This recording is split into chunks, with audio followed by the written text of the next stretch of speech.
Hello everyone, Telangana achievers batch కి స్వాగతం సుస్వాగతం. ఈ రోజు మన బాటనీ క్లాస్ లో ప్లాంట్ గ్రోత్ అండ్ డెవలప్మెంట్ లో మరి ఒక టాపిక్ ని చూసేద్దాము. ఓకేనా? చలో let's begin the session today. So మనం లాస్ట్ క్లాస్ లో ఏం టాపిక్స్ కవర్ చేసామో ఒకసారి చూద్దామా. Introduction of plant growth and development, plant growth indeterminate open type, growth is measurable, different varieties in which you can measure the growth, phases of growth చూసాము, growth rates, arithmetic growth మరియు geometric growth types చూసాము. ఇవన్నీ కూడా మనం చూసాము. ఈ రోజు మనం ఏం చూడబోతున్నామంటే క్వాంటిటేటివ్ కంపారిజన్ ఆఫ్ గ్రోత్, అంటే absolute growth rate, relative growth rate అనే కాన్సెప్ట్స్ మనము చూడబోతున్నాము. అది కాకుండా conditions of growth, A conditions అవసరం అవుతాయి గ్రోత్ కి, అది కాకుండా ఒక అద్భుతమైన టాపిక్ డిఫరెన్సియేషన్, డీడిఫరెన్సియేషన్, రీడిఫరెన్సియేషన్ అనే టాపిక్స్ ని చూడబోతున్నాము. దాంతో పాటు డెవలప్మెంట్ అనే ఒక టాపిక్ ని కూడా కవర్ చేయబోతున్నాము. సరే, ఇప్పుడు మనం మొదలు పెట్టేద్దామా? Yeah, so before beginning let's go for a short recap. మనం లాస్ట్ క్లాస్ లో ఏం చూసామో ఒకసారి చూసేద్దాము. మనము గ్రోత్ ఇన్ ప్లాంట్స్ గురించి మాట్లాడుకున్నప్పుడు ప్లాంట్స్ లో గ్రోత్ అనేది ఒక స్పెషల్ ఫీచర్ అని చెప్తున్నాము. ఏంటి ఆ స్పెషాలిటీ అంటే, అసలు గ్రోత్ డెఫినేషన్ మనం ఫస్ట్ తెలుసుకోవాలి. Irreversible increase in the size, volume, mass. Irreversible increase in size, volume, mass, ఇవన్నీ డెఫినేషన్ లోకి వస్తాయి. ప్లాంట్స్ లోని గ్రోత్ ఎలా సాగుతుంది అంటే, ఒకటి సెల్ డివిజన్ ద్వారా, ఇంకొకటి సెల్ ఎన్లార్జ్మెంట్, అంటే సైజ్ పెరగడం వల్ల.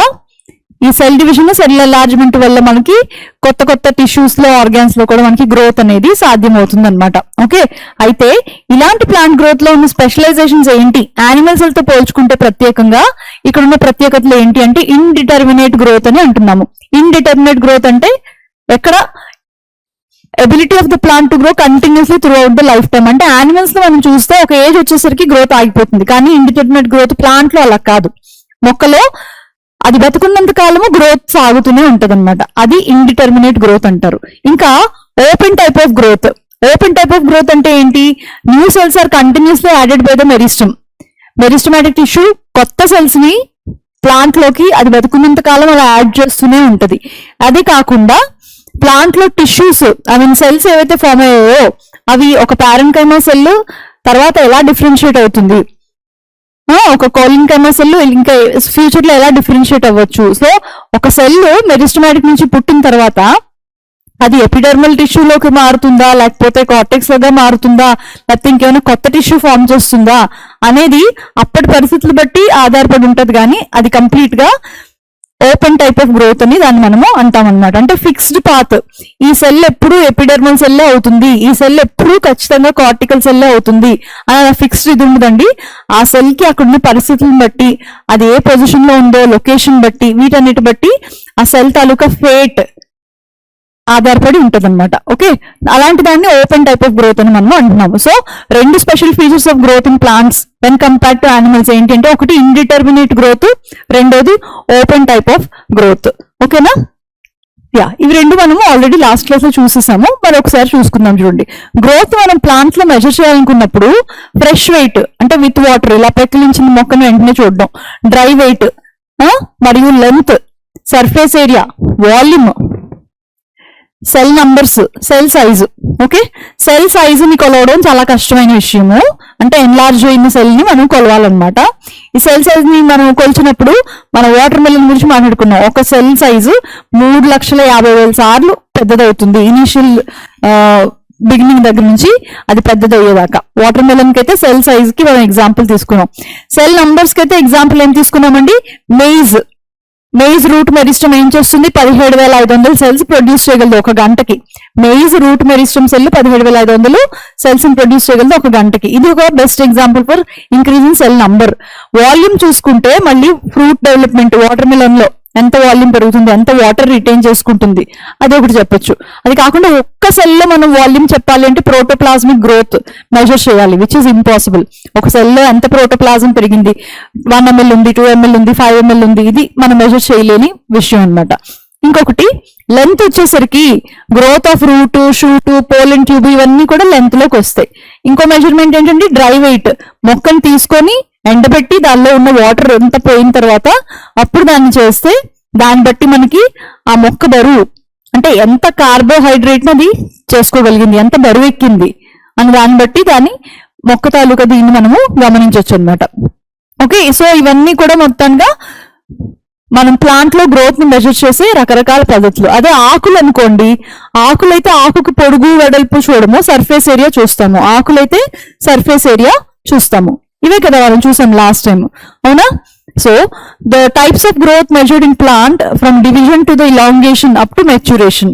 సో సెల్ కొత్తగా ఫామ్ అయింది మెరిస్టమాటిక్ సెల్ నుంచి, అప్పుడే ఫ్రెష్ గా డివైడ్ అయి వచ్చిన సెల్ డాటర్ సెల్. ఈ డాటర్ సెల్ ఫస్ట్ ఎన్లార్జ్ అవుతుంది, ఇలాంగేట్ అవుతుంది, సైజ్ పెద్దది అవుతుంది, దాని తర్వాత డిఫరెన్సియేషన్ అవుతుంది, డిఫరెన్సియేషన్ జరిగిన తర్వాత మెచ్యూరేషన్ కి వస్తుంది. ఒక స్పెషల్ ఫంక్షన్ ని మొత్తానికి పట్టుకుంటది అనమాట, దాన్ని మెచ్యూరేషన్ అని అంటున్నాము. ఓకేనా?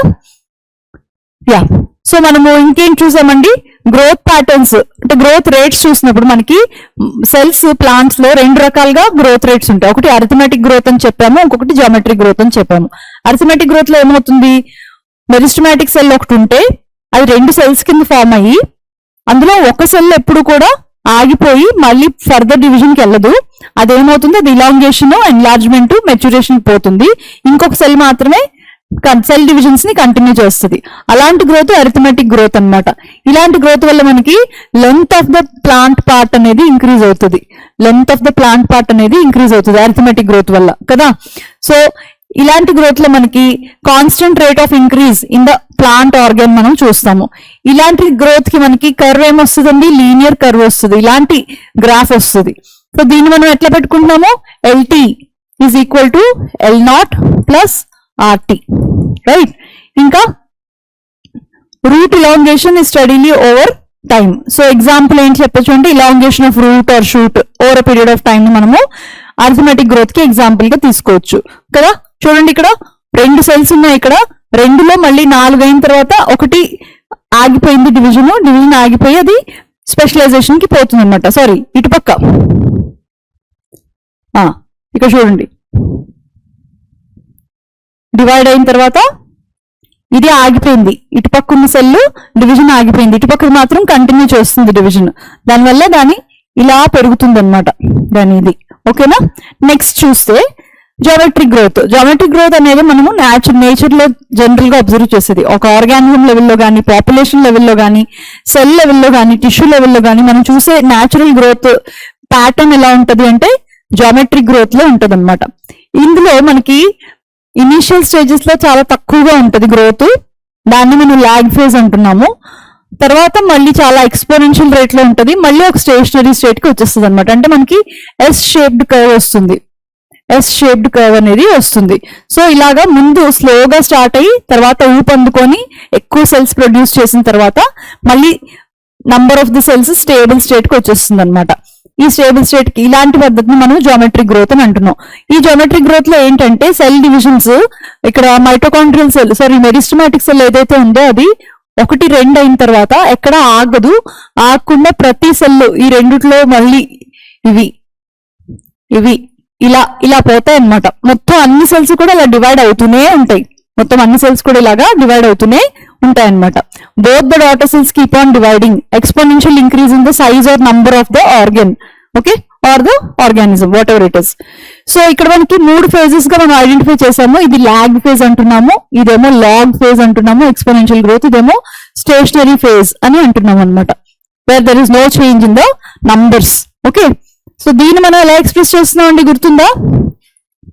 W1 is equal to initial weight ఈ పవర్ RT అని అంటున్నాం అనమాట. ఓకే, ఇక్కడ మనం ఈని తీసుకొని R is the relative growth factor, ప్రతి దానికి ఒక ఓన్ గ్రోత్ ఉంటుంది కదా అని అనమాట. సో ఇది ఏం చెప్తుంది మనకి, R అనేది ఏం చెప్తుంది అంటే ఎఫిషియన్సీ ఆఫ్ గ్రోత్ చెప్తుంది. Higher R value faster the biomass growth, higher the R value faster the biomass growth. మళ్ళీ ఇదే మీకు ఇకాలజీలో వస్తుంది, అప్పుడు కొన్ని ఎగ్జాంపుల్స్ దీనికి ప్రాబ్లమ్స్ కూడా ఉంటాయి దీన్ని బేస్ చేసుకొని. ఓకేనా? సో అయితే ఇది స్టేషనరీ ఫేజ్ కి ఎందుకు చూపుతుంది, అంత స్పీడ్ గా పెరుగుతూ స్టేషనరీ ఫేజ్ కి ఎందుకు వచ్చేస్తుంది అంటే అక్కడ రిసోర్సెస్ తక్కువైపోవచ్చు, లేకపోతే చుట్టూ వాతావరణ పరిస్థితులు మారిపోవచ్చు, ఏదైనా అనుకూలంగా లేకపోవడం వల్ల అదొక స్టేషనరీ ఫేజ్ కి వచ్చేస్తుంది అనమాట. ఓకేనా? ఎగ్జాంపుల్స్ ఏంటి అంటే early seedling development, microbial cultures in laboratory, ఇంకా లీఫ్ ఎక్స్పాన్షన్, ఇవి ఎగ్జాంపుల్స్ కింద మనము జామెట్రిక్ గ్రోత్ కి చెప్పుకోవచ్చు కదా. సో ఇది దీనికి వస్తున్న చేయొచ్చు. ఇంకొక మంచి ఎగ్జాంపుల్ జామెట్రిక్ గ్రోత్ కి చెప్పాలంటే ట్రీ షోయింగ్ సీజనల్ గ్రోత్. ఒక పర్టికులర్ సీజన్ లో చాలా ర్యాపిడ్ గా గ్రో అవుతుంది. స్ప్రింగ్ సీజన్ లోని వింటర్ సీజన్ వచ్చేసరికి స్లో డౌన్ అయిపోతుంది గ్రోత్. ఓకే, సో అంటే మనకి స్ప్రింగ్ సీజన్ నుంచి వింటర్ సీజన్ వరకు మనం కర్వ్ గ్రోత్ కర్వ్ వేసుకుంటే మనకి సిగ్మాయిడ్ కర్వ్ అనేది వస్తుంది అనమాట. ఓకే, నెక్స్ట్ ఇంకేం చూసామండి, ఇది కంపారిటివ్ మీకోసం ఇచ్చాను ఇక్కడ, మీరు చూసుకొని ఇంకా ఇలాంటి టేబుల్స్ చేసుకోవాలి ఇలాంటి వాటికి. సో ఇక్కడ ఇంకొక ఇంట్రెస్టింగ్ పాయింట్ ఏంటి అంటే అరిథమెటిక్ గ్రోత్ జామెట్రిక్ గ్రోత్ రెండు వేరే వేరేగా జరుగుతాయా, లేకపోతే is there any situation where geometric growth arithmetic growth రెండు అవసరమైన కండిషన్స్ ఏమైనా ఉన్నాయా అంటే ఎంబ్రియోజెనిసిస్ అండి. ఎంబ్రియోజెనిసిస్ లో మనకి combination of geometric and arithmetic growth అనేది జరుగుతుంది. మీరు చూసినట్టయితే ఫస్ట్ ఫ్యూ డివిజన్స్ అన్ని కూడా జామెట్రిక్ గ్రోతే. ఎంబ్రియోజెనిసిస్ లో ఫస్ట్ ఫ్యూ డివిజన్స్ అన్ని కూడా జామెట్రిక్ గ్రోతే ఫాలో అవుతున్నాయి. ప్రతి cell 1 becoming 2, 2 becoming 4, 4 becoming 8 and so on అనమాట. అయితే ఒక దశకు వచ్చిన తర్వాత కొన్ని సెల్స్ మాత్రమే జామెట్రిక్ గ్రోత్ ని ఫాలో చేస్తాయి. మిగతా సెల్స్ ఏవైతే ఉన్నాయో అవన్నీ కూడా అరిథమెటిక్ గ్రోత్ ని ఫాలో చేస్తాయి. ఎందుకంటే అవి కొత్తగా మళ్ళీ ఆర్గన్స్ టిష్యూస్ ఫామ్ అవ్వాలి కాబట్టి అవి డిఫరెన్సియేషన్ జరిగిపోతుంది అనమాట. ఇక్కడ ఇవన్నీ చూడండి, ఎక్కువ శాతం అరిథమెటిక్ గ్రోత్ లో వచ్చేసి కొంత శాతం మాత్రమే జామెట్రిక్ గ్రోత్ లో ఉంటది. మీకు గుర్తుపెట్టుకోవాల్సిన విషయం ఏంటంటే ఎక్కడైతే సెల్ కి ఎక్కువ నెంబర్ ఆఫ్ సెల్స్ అవసరం అవుతాయో అది ఇమీడియట్ గా జామెట్రిక్ గ్రోత్ కి పోతుంది. ఓకేనా, చలో మరి అయితే ఇప్పుడు నెక్స్ట్ మనం quantitative comparison of growth in plant systems or in anything we can say. ఇది చూద్దాము. ఇది చాలా ఇంట్రెస్టింగ్ గా ఉంటుంది, చాలా ఈజీగా కూడా ఉంటుంది. ఫర్ ఎగ్జాంపుల్, ఇద్దరు స్టూడెంట్స్ ఉన్నారు క్లాస్ రూమ్ లో. నార్మల్ గా ఇది వరకు అయితే స్టూడెంట్స్ అందరికి వెయిట్ హైట్ ఇవన్నీ చూసేవాళ్ళమి. ఓకే, సో ఇప్పుడు మరి అలాంటి జరుగుతుందో లేదో నాకు తెలియదు, కానీ ఇక్కడ స్టూడెంట్స్ ఉన్నారు క్లాస్ రూమ్ లో స్టూడెంట్స్. ఓకే, గ్రేడ్ 10 లో ఉన్నారు. ఇట్లా గ్రేడ్ 10 లో ఎంతమంది స్టూడెంట్స్ ఉన్నారు? చాలా మంది ఉన్నారు. మనం ఇక్కడ ఏబిసి స్టూడెంట్స్ గురించి తీసుకుందాం. ఈ ఏబిసి స్టూడెంట్స్ గ్రేడ్ 10 లో ఉన్నప్పుడు వాళ్ళ హైట్ గురించి మాట్లాడుకున్నాం మనం. వాళ్ళ హైట్ ఎంత ఉన్నారు? 5 feet ఒకరు, ఓకే, 5.2 feet ఒకరు, మరియు 4.8 feet ఒకరు ఉన్నారు. ఇలా ఉన్నారు 10th క్లాస్ లో. ఓకే, తర్వాత 11th క్లాస్ లో వాళ్ళు వచ్చారు. సో మామూలుగా ఏమవుతుందంటే 10th, 11th, 12th లో ప్రతి ఒక్కరు చాలా గ్రోత్ చాలా స్పీడ్ గా ఉంటుంది టీనేజ్ లో, అవునా కాదా? సో 11th కి వచ్చేసరికి వాళ్ళ పొడుగు ఎంత పెరిగిందో చూద్దాం. ఇక్కడ వాళ్ళు ఎంత పెరిగారంటే ఇక్కడ 5 feet ఉన్న మనిషి 5.2, end of the 11th class కి 5.2 feet కి వచ్చేది. ఇక్కడ 5.2 ఉన్న మనిషి 5.8 కి ఆర్ 5.6 వేసుకుందాము, 5.6 feet అయిపోయారు.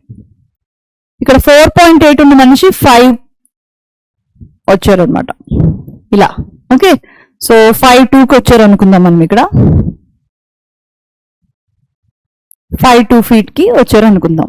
ఓకేనా, అయితే ఇప్పుడు మనం end of the 12th class చూద్దాం ఏమవుతుందో. 12th క్లాస్కి వచ్చేసరికి వీళ్ళ పరిస్థితి ఏంటో చూద్దాం. ఎండ్ ఆఫ్ ద 12th క్లాస్కి వచ్చేసరికి 5.2 ఇట్లానే 5.2 కానే ఉండిపోయారు అనమాట. 5.2 రిమైండ్ as 5.3 వేసుకుందాంలేండి, పాపం మరి ఎందుకు 2లో ఉంచేయడం. నెక్స్ట్ ఈ 5.6 కి వెళ్ళిన మనిషి 5.7 కి వచ్చేసారు. 5.2 మనిషి 5.3 కి వచ్చారనమాట. ఓకే, సో ఇలాంటి డేటా ఏదైతే ఉందో మనకి ఏం చెప్తుందండి అంటే ఒక సంవత్సరంలో 10th క్లాస్ లో ఉన్నప్పుడు హైట్ ఎంత, 11th లో ఉన్నప్పుడు హైట్ ఎంత, 12th ఎండ్ లోకి వచ్చేసరికి హైట్ ఎంత, మూడు వివరాలు ఉన్నాయి. మామూలుగా అయితే ఇప్పుడు ఇవన్నీ పక్కన పెడితే మనకు ఓన్లీ ఆ టైంకి, నేను 12th క్లాస్ చెప్తున్నాను కదా ఇప్పుడు మీకు, 12th క్లాస్ లో మీ హైట్ మెజర్ చేసుకొని చెప్పమని చెప్పాను. 12th మీరు చెప్తారు, అప్పుడు నేను నాకేం అర్థమవుతుంది, ఓకే ప్రస్తుతం మీరు ఇంత హైట్ ఉన్నారనమాట అని నోట్ డౌన్ చేసుకుంటాను. దీనివల్ల నాకేమైనా గ్రోత్, మీ గ్రోత్ ప్యాటర్న్ మీద కానీ దేనికి ఏదైనా నాకు అర్థం అవుతుందా? ఏం అర్థం కాదు. ఈ రోజుకి మీరు ఈ హైట్ ఉన్నారు, అలాంటి గ్రోత్, అలాంటి మెజర్మెంట్ ఏదైతే ఉంటుందో క్వాంటిటేటివ్ మెజర్మెంట్, కరెంట్ గా మీరు ఎంత ఉన్నారు, ఎంత బరువు ఉన్నారు, ఎంత పొడుగున్నారు అన్నది నేను చూస్తూ మనకి తెలిస్తే, అలాంటి దాన్ని జస్ట్ ఈ ఒక్కటే తీసుకుంటే, జస్ట్ ఇది ఒక్కటే తీసుకుంటే మనకి దాన్ని మనము అబ్సల్యూట్ గ్రోత్ రేట్ అని అంటున్నాం అనమాట. దాన్ని మనం ఏమంటున్నాము? Absolute growth rate.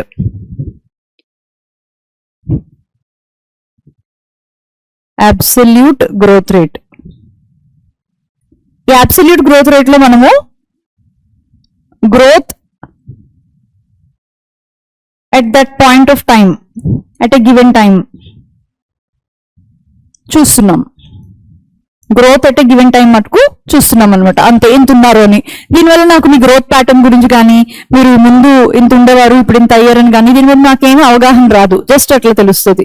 అలా కాకుండా నేను ఇనిషియల్ టైమ్, ఇప్పుడు 10th క్లాస్ లో ఉన్నప్పుడు కదా ఇనిషియల్ టైము, ఈ టైం నుంచి ఈ టైం వరకు 10th లో 5 feet ఉన్న వాళ్ళు ఎండ్ ఆఫ్ ద 12th అయ్యేసరికి 5.3కి వచ్చారు ఒకరు, ఇంకొకరు 10th లో 5.2 ఉన్న వాళ్ళు 5.7కి వచ్చారు, మూడో వాళ్ళు 4.8 ఉన్న వాళ్ళు 5.3కి వచ్చారు. ఓకేనా? నేను ఇలా కంపేర్ చేసుకున్నాను అనుకోండి, 3 ఏళ్లలో ఎవరు బాగా ఎక్కువ పెరిగారు అనే విషయం నాకు అర్థమవుతుంది. అవునా కాదా? చూడండి, 10th, 11th, 12th 3 ఏళ్ల డేటా నా దగ్గర ఉంది. ఇక్కడ ఈ 3 years డేటా కూడా నా దగ్గర ఉంది. ఇప్పుడు నేను కంపేర్ చేశాను అనుకోండి, 3 years లో 0.3 మాత్రమే యూనిట్స్ మాత్రమే ఇక్కడ పెరుగుదల ఉంది ఫస్ట్ క్యాండిడేట్ కి. సెకండ్ క్యాండిడేట్ కి 3 years లోనే 0.5 యూనిట్స్ పెరుగుదల ఉంది. ఇక్కడ చూస్తే 3 years కి 0.5 యూనిట్స్ ఉంది ఇక్కడ కూడా. సో దీన్ని బట్టి మనకి ఏం అర్థం అవుతుందండి? ఇలా చూసుకున్నప్పుడు మనకి ఏం అర్థం అవుతుంది? ఎవరైతే ఎక్స్ ఉన్నారో, ఇక్కడ ఫస్ట్ స్టూడెంట్ ఉన్నారో, వీళ్ళల్లో గ్రోత్ అనేది కొంతలో తక్కువ ఉంది, వీళ్ళకి వచ్చేసరికి బెటర్ గా ఉంది అని అర్థం అవుతుందా లేదా నాకు? ఇలాంటి విలువైన విషయం అంటే వీళ్ళు గ్రోత్ ఎంత జరుగుతుంది అనేది మనం చెప్పగలిగేదే రిలేటివ్ గ్రోత్ రేట్ అవుతుంది. దాన్ని మనము ఏమంటున్నాము? Relative growth rate. Initial time అంటే 10th క్లాస్ స్టార్టింగ్ లో, మళ్ళీ at given time 12th class ending లో రిలేటివ్ గ్రోత్ రేట్ అని మనము అంటున్నాం అనమాట. అర్థమైందండి? అబ్సల్యూట్ గ్రోత్ రేట్ అంటే ఆ టైంకి మనం ఎంత ఉన్నాము, ఎంత పొడుగున్నాము, ఎంత బరువున్నాము, లేకపోతే ఆ మొక్క ఎంత బరువుంది, ఎంత పొడుగుంది, అక్కడితో అయిపోతుంది అబ్సల్యూట్ గ్రోత్ రేట్.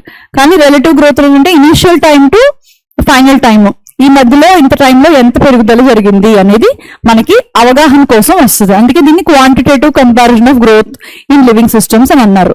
ఇప్పుడు మీరు చూసినట్టయితే ఈ క్వాంటిటేటివ్ కంపారిజన్ ఏదైతే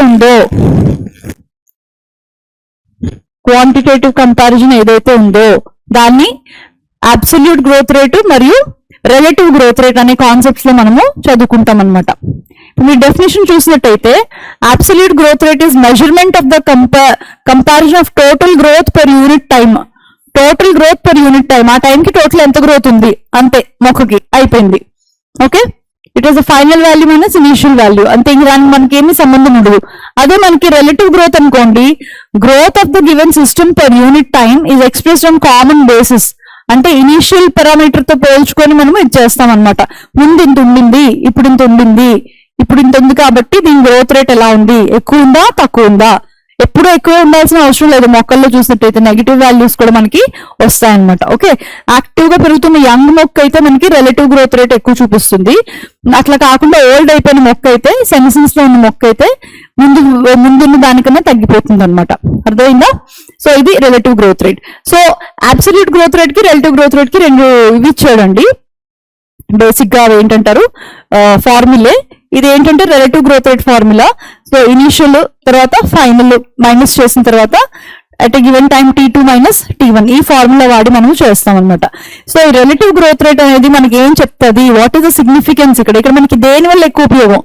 అబ్సల్యూట్ గ్రోత్ రేట్ వల్ల పెద్దగా ఉపయోగం ఏముండదు, it is less useful. Relative growth rate అనేది మనకి రెండు ప్లాంట్స్ ని క్రాప్ ఫీల్డ్ లో కంపేర్ చేయడానికి ఉపయోగపడుతుంది అనమాట. ఎందుకు ఉపయోగపడుతుంది అంటే ఇది టైం డిపెండెంట్, టైం ఆధారంగా మనం దీన్ని చూస్తున్నాం. నంబర్ 1. రెండోది ప్రొడక్టివిటీ గురించి మనకి వివరం తెలుస్తుంది అనమాట. ఎంత బాగా బరువు పెరుగుతుందో మొక్క అంత ఈల్డ్ ఇవ్వగలదు. ఓకేనా? సో ప్రొడక్టివిటీ తెలుస్తుంది. అది కాకుండా ఎన్విరాన్మెంటల్ స్ట్రెస్ ఏదైనా ఉంటే, డిసీజ్ అలాంటివి ఏమైనా వచ్చినప్పుడు దాని గ్రోత్ రేట్ తగ్గిపోతుంది అనమాట.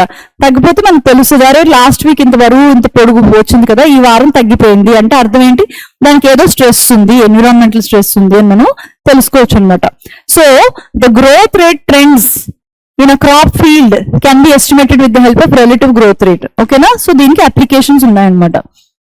సో ఇది కూడా మనం ఇక్కడ ఒక ఎగ్జాంపుల్ ఇచ్చాడు చూడండి, టెక్స్ట్ బుక్ లో చాలా సింపుల్ అండ్ మంచి ఎగ్జాంపుల్ ఇచ్చాడు. సో ప్లాంట్ ఏ చూడండి, సారీ లీఫ్ ఏ చూడండి. ఇక్కడ మీరు లీఫ్ ఏ ని చూసినట్టయితే ఇనీషియల్ గా ఎంత ఉందండి, 5 సెంటీమీటర్ స్క్వేర్ ఉంది. లీఫ్ కదా సెంటీమీటర్ స్క్వేర్. ఒక 1 వీక్ ఏదో ఒక గివెన్ టైం, 0 టైం తర్వాత ఒక పర్టికులర్ టైం వచ్చేసరికి 10 సెంటీమీటర్ స్క్వేర్ పెరిగింది. 5 ఉండేది 10 అయింది కదా. రెండోది చూడండి, రెండోది చూస్తే ఇక్కడ కూడా అంతే. ఇనీషియల్ గా ఎంత ఉంది, 50 ఉంది. ఫైనల్ గా ఎంత ఉంది, 55 ఉంది.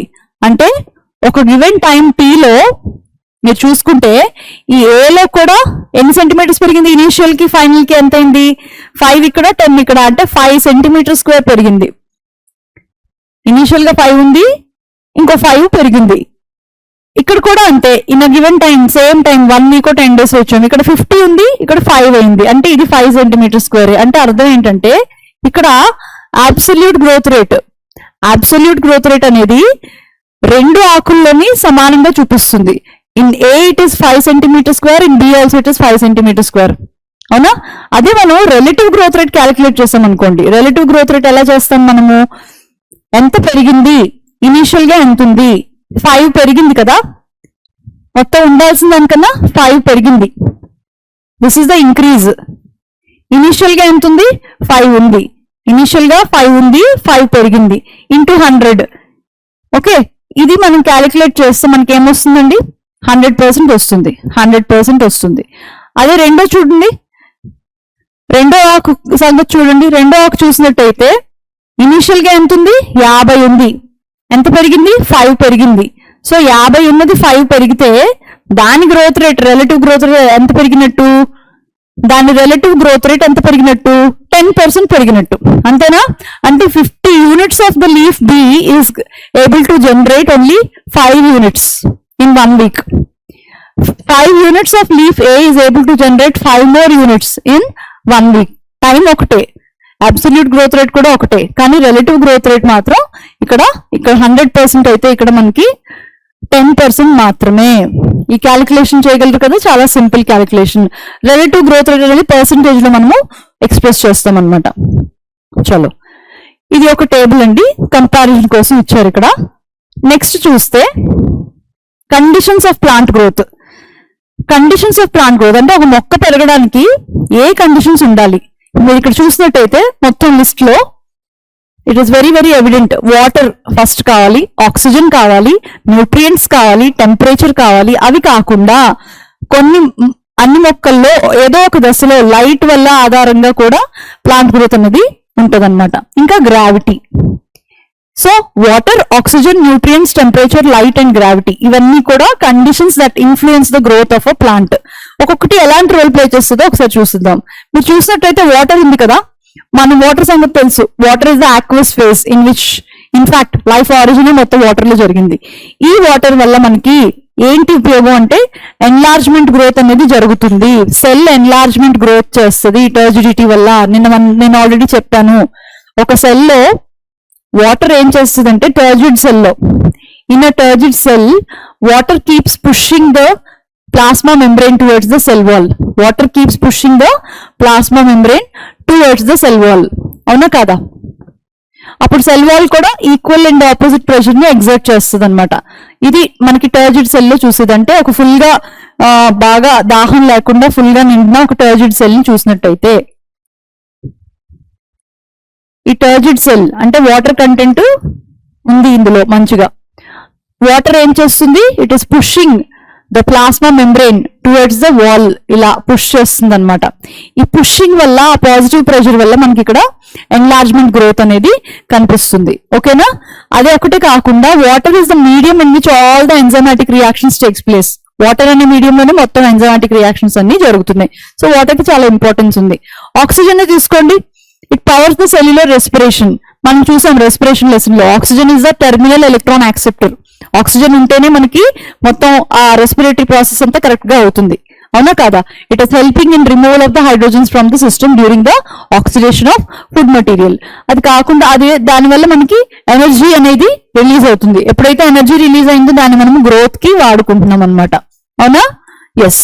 Coming to nutrients, mineral nutrition లో చూసాము ఎన్ని రకాలు మనకి అవసరం అవుతాయి. Micro nutrients, micro nutrients. అవునా? సో నైట్రోజన్, ఫాస్ఫరస్, పొటాషియం ఇవన్నీ కూడా మైక్రో. మైక్రో అయితే ఐరన్, జింక్ ఇంకా ఎక్సెట్రా చాలా వస్తాయి అన్నమాట. సో ఈ మైక్రో న్యూట్రియంట్స్ ఎందుకండి మనకంటే ప్రోటోప్లాజం అనేది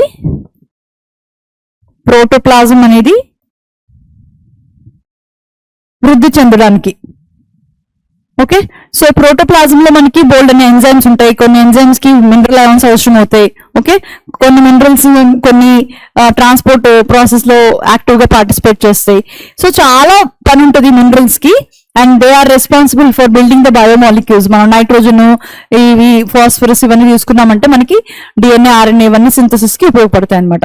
సో ఈ న్యూట్రియంట్స్ సప్లై కంటిన్యూస్ గా ఉండాలి. వాటర్ సప్లై చేయకపోతే కూడా ప్లాంట్ గ్రోత్ అనేది ఎఫెక్ట్ అవుతుంది. ఒకటి, ఆక్సిజన్ ఖచ్చితంగా ఉండాలి. ఆక్సిజన్ ఇంకా అబ్సల్యూట్ రిక్వైర్మెంట్. ఆక్సిజన్ లేకపోతే మొక్క చచ్చిపోతుంది. అది కాకుండా న్యూట్రియంట్స్ ఉండాలి పక్కాగా. ఇంకా న్యూట్రియంట్స్ తో పాటు మనకి నెక్స్ట్ ఏంటంటే టెంపరేచర్. మొక్కలు టెంపరేచర్స్ లో ఆప్టిమం రేంజ్ లో పెరుగుతాయి అనమాట. దానికి కావాల్సిన టెంపరేచర్ వస్తాయి. అంటే మళ్ళీ టెంపరేచర్ బేస్డ్, కొన్ని అయితే ఒట్టి స్నోయి ఏరియాస్ లోనే పెరుగుతాయి, కొన్ని అయితే ఒట్టి దీనిలోనే పెరుగుతాయి, కొన్ని మీసోఫైట్స్ లాగా పెరుగుతాయి. Okay, so each plant has its own optimum range of temperature. Okay, it effects the enzyme activity. Temperature లో గ్రోత్ ని ఎంతవరకు ఇంపాక్ట్ చేస్తుంది అంటే ప్రతి ప్లాంట్ సెల్ లో ఉన్న ఎంజైమ్ ఏదైతే ఉందో ఆ enzyme it is sensitive to temperature కదా. సో ఆప్టిమం టెంపరేచర్ కన్నా ఎక్కువ ఉంటే ఎంజైమ్ డీనేచర్ అయిపోతుంది.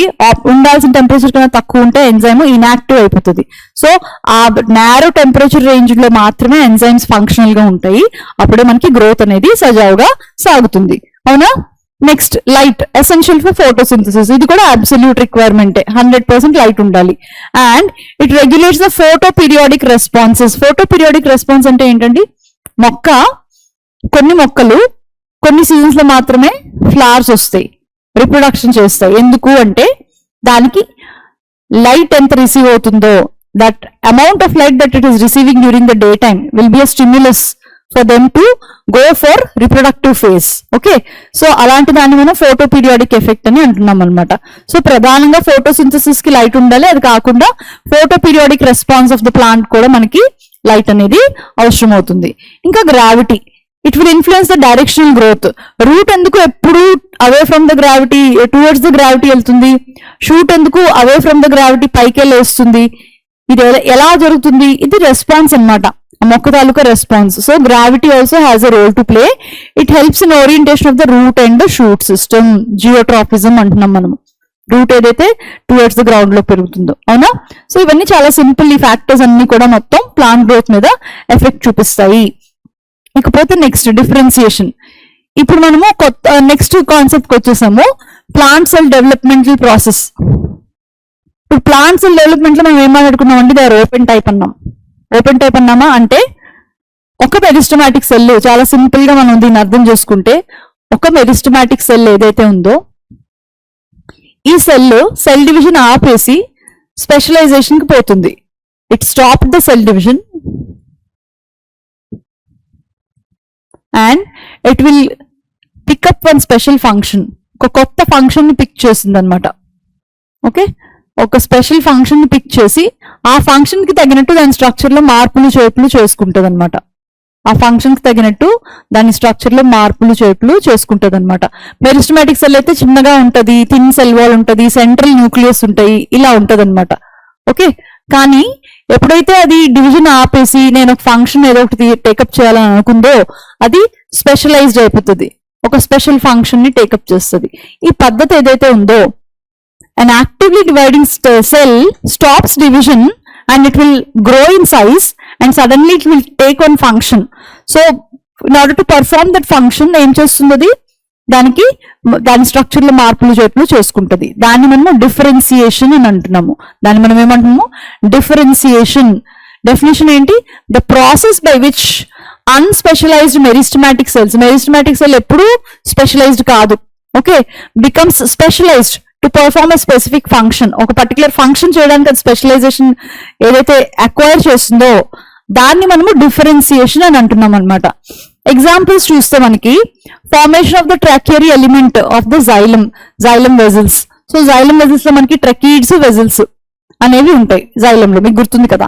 సో ఈ జైలం అనేది ఎలా ఫామ్ అయింది, మెరిస్టమాటిక్ సెల్ ఏమో లివింగ్ సెల్, జైలం ఏమో డెడ్ సెల్. జైలంలో డెడ్ సెల్స్ ఉంటాయి. సో ఈ లివింగ్ సెల్ డెడ్ సెల్ ఎలా మారింది, ఈ పాత్ లో స్పెషలైజేషన్ ఎలా అక్వైర్ చేస్తుంది, అదే డిఫరెన్సియేషన్ ఇక్కడ, ఓకేనా. సో మీరు ఇక్కడ చూసినట్టయితే the living meristematic cell will lose the protoplasm. First step ఏంటి, ఒక మెరిస్టమాటిక్ సెల్ జైలం ఎలిమెంట్ గా మారడానికి ఫస్ట్ స్టెప్ ఏంటి అంటే మొత్తం దానికి సెల్ వాల్ ఏదైతే ఉందో, ప్రైమరీ సెల్ వాల్ ఉంది కదా అంతవరకు, సెకండరీ సెల్ వాల్ తో సీల్ అయిపోతుంది. ఎప్పుడైతే సెకండరీ సెల్ వాల్ వచ్చిందో ప్లాంట్ లోకి ఇన్ అండ్ అవుట్ మెటీరియల్ పోదు, మంచి నీరు న్యూట్రియంట్స్ రావు. ఎప్పుడైతే న్యూట్రియంట్స్ రాలేదో సెల్లో ఉన్న ప్రోటోప్లాజం స్టార్ అయి ఎండిపోయి పోతుంది అనమాట, చచ్చిపోతుంది. ఎప్పుడైతే సెల్ చనిపోయిందో దాని చుట్టూ వాల్ లేయర్స్ ఫామ్ అవుతాయి, లిగ్నిఫైడ్ సెకండరీ వాల్స్ ఫామ్ అవుతాయి. ఈ సెకండరీ వాల్స్ ఫామ్ అయ్యేసరికి మనకి అది ఆ హాలోనెస్ వచ్చేస్తుంది. కన్ను ఒక సెల్ కి ఒక ఇట్లా హోల్ లో వస్తుంది, ఒక ట్యూబ్ లా ఫామ్ అయిపోతుంది. ఎప్పుడైతే ఇది ట్యూబ్ లా ఫామ్ అయిపోయిందో న్యాచురల్ గా దీని ఫంక్షన్ ఏంటి, టు క్యారీ వాటర్ క్యారీ చేయడానికి ఎప్పుడు కూడా ట్యూబ్స్ కదా వాడతారు, ట్యూబ్ లాంటి స్ట్రక్చర్ కదా ఉండాలి.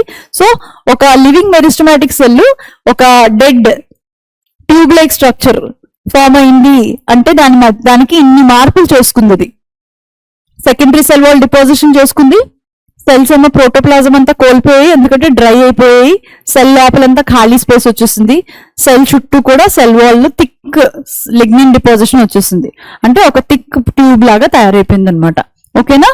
సో అప్పుడు దాని ఫంక్షన్ ఏంటంటే conducts water under tension, conducts water negative pressure potential వల్ల వాటర్ ని కండక్ట్ చేస్తుంది, ఓకేనా.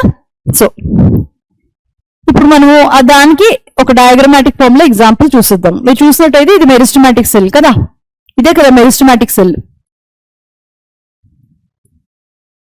మెరిస్టమ్ ఏంటి characters, centralize nucleus, no vacuole, dense cytoplasm, bold and plasmodesmal connections, ఒక థిన్ సెల్యులోజిక్ వాల్, ఇవన్నీ list of characters for meristematic cell.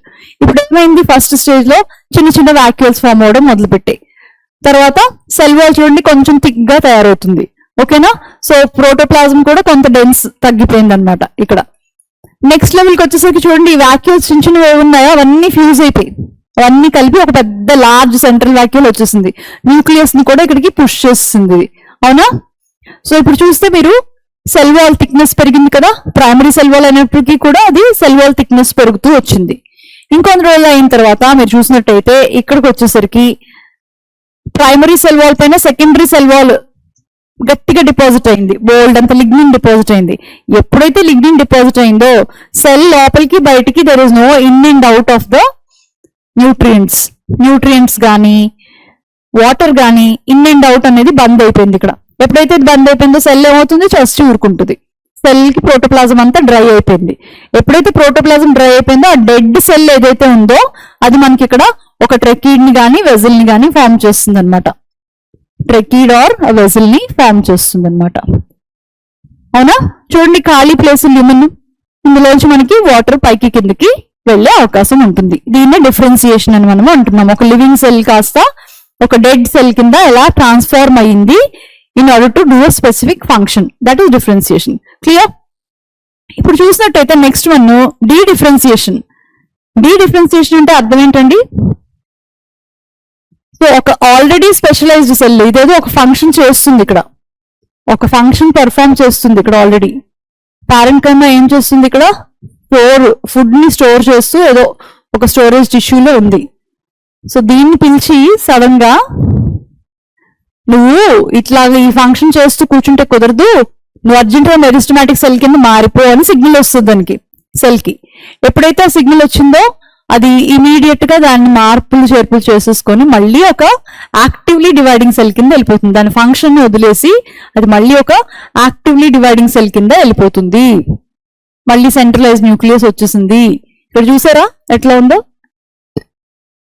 Okay, అంటే ఒక already differentiated cell ఏదైతే ఉందో ఒక డెడికేటెడ్ ఫంక్షన్ చేస్తుంది, ఇక్కడ ఒక పర్టికులర్ పని చేస్తుంది. ఇక్కడ ఇది డిఫరెన్షియేటెడ్ సెల్.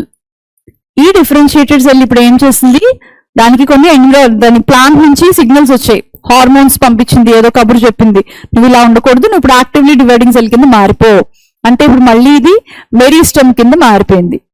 ఇలా మెరిస్టమ్ కింద మారిన దాన్ని మనం ఏమంటున్నాము, డీ డిఫరెన్సియేషన్ అంటున్నాం. డిఫరెన్సియేషన్ ని కోల్పోయింది, స్పెషలైజ్డ్ ఫంక్షన్ ని కోల్పోయింది, మళ్ళీ యాక్టివ్లీ డివైడింగ్ ఫేజ్ లోకి వచ్చేసింది అనమాట. ఓకేనా? సో దాన్ని డీ డిఫరెన్సియేషన్ అని అంటున్నాం. Simple. So the process by which a mature specialized cell will regain the ability to divide. Specialized cell ఎప్పుడో కోల్పోయింది దాని గెయినింగ్ డివిజన్ కెపాసిటీ, మళ్ళీ it will regain the ability to divide and it become meristematic again. అది మళ్ళీ meristematic అయిపోతుంది. అవునా? దాన్నే D differentiation అంటున్నాం అనమాట. Example, formation of interfascicular cambium. Interfascicular cambium గుర్తుందా, మనం అనాటమీలో చదివాం. And formation of the cork cambium. Cork cambium from the parenchyma cells. So parenchyma cell అంటే అదొక స్పెషలైజ్డ్ సెల్.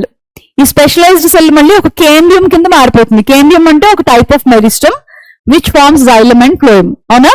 సో ఈ పారెన్కైమా సెల్ ఏదైతే ఉందో సడన్ గా అది కేంద్రియం కింద మారిపోవడాన్ని మనము డీ డిఫరెన్సియేషన్ కి ఎగ్జాంపుల్ గా తీసుకుంటున్నాము. ఇంటర్ఫాసిక్యులర్ కేంద్రియం అంటే రెండు వాస్కులర్ బండిల్స్ మధ్యలో ఉండేది ఇంటర్ఫాసిక్యులర్ కేంద్రియం అన్నమాట. ఓకేనా? సో మళ్ళీ ఇప్పుడు సెల్ ఏం చేస్తుంది, సెల్ సైకిల్లో రీఎంటర్ అయిపోతుంది, కొత్త టిష్యూ ప్రొడ్యూస్ చేయడానికి అవకాశం ఉంటుంది. చూసారా మీకు ఇక్కడ ఎంత ఉపయోగమో. పారెన్కైమా సెల్ కాస్త మెరిస్టమాటిక్ సెల్ అయింది, మెరిస్టమాటిక్ సెల్ కాస్త కేంద్రియం కింద మారిపోయి చక్కగా మళ్ళీ కొత్తగా జైలమ్ ఫ్లోయం ఇవన్నీ ఇవ్వడానికి ట్రై చేస్తుంది. మీరు ఇక్కడ చూస్తే ఇది చూడండి, డైకాట్ స్టెమ్ లో. డైకాట్ స్టెమ్ లో మనకి ప్రైమరీ గ్రోత్ అంతా అయిపోయిన తర్వాత మనకి సడన్ గా ఈ కేంద్రియం ఉంది కదా, ఈ కేంద్రియం ఏదైతే ఉందో ఇది కదా కేంద్రియం. ఈ జైలం బండిల్స్ లో ఏ కేంద్రియం అయితే ఉందో ఆ కేంద్రియం మళ్ళీ సడన్ గా డివైడ్ అవ్వడం మొదలు పెడుతుంది. సెకండరీ గ్రోత్ ఆన్సెట్ వచ్చినప్పుడు డివైడ్ అవ్వడం మొదలుపెట్టి ఇక్కడ బోల్డ్ అంత జైలం ని బోల్డ్ అంత ఫ్లోయం ని రెండు వైపులా ఇస్తూ ఉంటది. అదే టైంలో మనకి ఈ పారెన్కైమా సెల్స్ ఏవైతే ఉన్నాయో, ఇక్కడ పారెన్కైమా సెల్స్ ఉన్నాయి కదా అడ్జసెంట్ గా, అవి కూడా రూపాంతరం చెందుతాయి. అంటే డీ డిఫరెన్సియేషన్ జరిగి అది కూడా కేంద్రియం అయిపోతుంది. ఇప్పుడు that will also become cambium now, right? So this process by which the parenchyma cell is converted into cambium is called as de-differentiation. What is it called as? De-differentiation. Clear? Yeah. మనం ఇది route లో secondary growth చూసినప్పుడు మనం దీని గురించి మాట్లాడుకుంటాం. అప్పుడు cambium ring అనేది ఫామ్ అయింది. ఎప్పుడైతే కేంబియం రింగ్ అనేది ఫామ్ అయిందో మనకి అక్కడి నుంచి కూడా ఏం జరుగుతుంది, అక్కడి నుంచి మనకి సెకండరీ గ్రోత్ అనేది స్టార్ట్ అవుతుంది అనమాట. ఓకే, చలో. సో డీ డిఫరెన్సియేషన్ అయిపోయింది. అంటే స్పెషలైజ్డ్ వర్క్ చేస్తున్న దాన్ని పిలిచి మళ్ళీ మనము నువ్వు మళ్ళీ యాక్టివ్ సెల్ డివిజన్ చేయని చెప్పేసాము. అది యాక్టివ్ డివిజన్ చేస్తూ ఉంది. ఎంతవరకు చేస్తుంది అలాగా? How long it will go on dividing again? మళ్ళీ ఎక్కడో దగ్గర ఆగాలి కదా, ఆ ఆగడమే ఈ రీడిఫరెన్సియేషన్ అనమాట. మీరు చూసినట్టయితే the process in which the cells that are dedifferentiated, ఏవైతే డిఫరెన్షియేట్ అయ్యాయో, they will mature again to perform a special function. మళ్ళీ అవి మెచ్యూరిటీకి రీచ్ అయ్యి మళ్ళీ కొత్త ఫంక్షన్ ని టేకప్ చేస్తే అప్పుడు దాన్ని రీడిఫరెన్సియేషన్ అని అంటున్నాం అనమాట. సో మనం మళ్ళీ ఇప్పుడు ఒకసారి ట్రేస్ బ్యాక్ వెళ్తే మెరిస్టమాటిక్ సెల్ ఫస్ట్ టైం మనకి ఏం చేసింది, డిఫరెన్సియేషన్ అనేది జరిగి మనకు ఒక పారెన్కైమా సెల్ ఫామ్ అయింది. పారెన్కైమా సెల్ అనేది ఫామ్ అయింది. ఇది డిఫరెన్సియేషన్. తర్వాత ఈ పారెన్కైమా సెల్ ఏదైతే ఉందో మళ్ళీ అది మెరిస్టమ్ కింద మారింది. అంటే ఇక్కడ కేంబ్రియం వచ్చింది అనుకుందాం, అది డీ డిఫరెన్సియేషన్. ఓకేనా? ఈ మెరిస్టమ్ మళ్ళీ స్పెషలైజేషన్ జరిగి it is giving rise to some cork cambium or xylem or phloem, ఇంకేదో వస్తుంది, secondary xylem and secondary phloem. ఇలా జరిగితే దీన్ని మనము రీడిఫరెన్సియేషన్ అని అంటున్నాము. దీన్ని ఏమంటున్నామండి? రీడిఫరెన్సియేషన్ అని మనము అంటున్నాము. క్లియర్ కదా?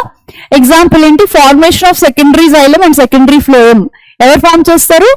కేంబియం ఫామ్ చేస్తుంది. ఇంటర్ ఫాసిక్యులర్ కేంబియం ఫామ్ చేస్తుంది కదా, అది మనకి ఇక్కడ ఎగ్జాంపుల్ ఫర్ రీడిఫరెన్సియేషన్ అన్నమాట.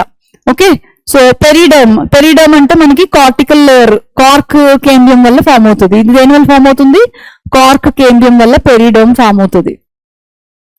ఓకే, ఇవి రెండు ఎగ్జాంపుల్స్ ఫర్ రీడిఫరెన్సియేషన్. జాగ్రత్తగా గుర్తుపెట్టుకోవాలి, అర్థం చేసుకొని గుర్తుపెట్టుకోవాలి. రైట్, సో ఇక్కడ సెల్ మళ్ళీ డివిజన్ స్టాప్ చేస్తుంది, కొత్త స్ట్రక్చర్ కొత్త ఫంక్షన్ ని అక్వైర్ చేసింది, స్పెషలైజేషన్ కి వెళ్ళిపోయింది. క్లియర్? యా, ఇప్పుడు చూడండి. యా, ఇక్కడ చూసుకుంటే ఇది cork cambium, this is cork cambium. Cork cambium ఎలా ఫామ్ అయిందండి? అక్కడ ఎగ్జిస్టింగ్ కార్టెక్స్ లో ఉన్న పారెన్కైమా సెల్స్ మనకి ఇక్కడ డిఫరెన్సియేషన్ జరిగి కార్క్ కేంబియం ఫామ్ అయింది. డిఫరెన్సియేషన్ అనేది జరిగి కార్క్ కేంబియం అనేది ఫామ్ అయింది. ఇప్పుడు ఈ కార్క్ కేంబియం ఏం చేస్తుంది? అలా డివైడ్ అవుతూనే ఉందా? లేదు కదా. ఇది మనకి ఇక్కడ స్పెషలైజ్డ్ సెల్స్ ఇచ్చింది, కార్క్ సెల్స్ ఫామ్ అయ్యాయి ఇక్కడ. Formation of the cork cells from cork cambium, ఇది రీడిఫరెన్సియేషన్. అలానే ఫార్మేషన్, ఇదేంటిది? Formation of secondary cortex, formation of secondary cortex ఏదైతే ఫామ్ అవుతుందో ఎక్కడి నుంచి? కార్క్ కేంబియం నుంచి ఫామ్ అవుతుంది. ఇవి రెండు కూడా ఎగ్జాంపుల్స్ ఆఫ్ రీడిఫరెన్సియేషన్ అని మనము చెప్పొచ్చు. ఓకేనా? చలో, సో ఇలా మొక్కలోని ఎప్పటికప్పుడు డిఫరెన్షియేట్ అయింది, మళ్ళీ మెరిస్టమ్ అవుతుంది, మెరిస్టమ్ అయింది మళ్ళీ రీడిఫరెన్షియేట్ అవుతుంది. ఇట్లా ముందుకి వెనక్కి చేస్తూ ఉందో దానికి ఫ్లెక్సిబిలిటీ ఉందన్నమాట అలా చేయడానికి. అలా చేయడం వల్ల దానికి వాతావరణ పరిస్థితులకు తగినట్టు, మొక్కల అవసరాలు తగినట్టు ఎప్పటికప్పుడు దాన్ని అది మార్చుకోగలుగుతుంది. ఇక్కడ చూడండి, ఇక రెండు కొత్త టర్మ్స్ ఇచ్చాడు మనకి ఇక్కడ. ట్యూమర్ అని ఒకటి ఇచ్చాడు. ట్యూమర్ ఏంటి అంటే abnormal uncontrolled cell division in plants. మీకు తెలుసు ట్యూమర్ అంటే క్యాన్సరీస్ గ్రోత్. ఏదైతే సెల్ ఉందో అది ఏదో ఒక టైంకి, మనం ఇప్పుడు వరకు చదివిన దాన్ని బట్టి అర్థమైంది ఏంటంటే ఎంత మెరిస్టమాటిక్ సెల్ అయినప్పటికీ ఏదో ఒక టైంలో అది డివిజన్ అనేది ఆపి స్పెషలైజేషన్కి వెళ్లాల్సిందే కదా, ఇది మనం తెలుసుకున్నాం. కానీ కొన్ని సార్లు ఏమవుతుందంటే ఆ సెల్కి ఇంకా డివిజన్ అనేది స్టాప్ చేయకుండా అలాగా డివైడ్ అవుతూనే ఉంటది. అబ్నార్మల్ అంటారు దాన్ని, నార్మల్ గా కాకుండా అలా జరిగితే.